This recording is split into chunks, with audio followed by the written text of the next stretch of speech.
So if you're not against AI, but you just need to understand return on investment before you actually make an investment, I think that's a totally fair position.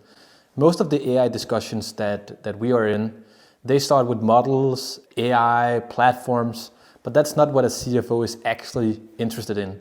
He's not funding models, he's funding outcomes. So the conversation needs to start in a different place. The first question that we would ask, if this would work, would it move cost, uptime, risk, or working capital in a measurable way? We're interested in measurable impact.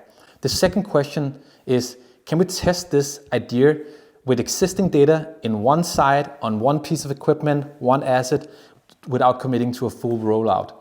If the value is meaningful and the scope is controlled, then you're not funding an experiment, you're funding a structured test. And I think that shifts the risk profile.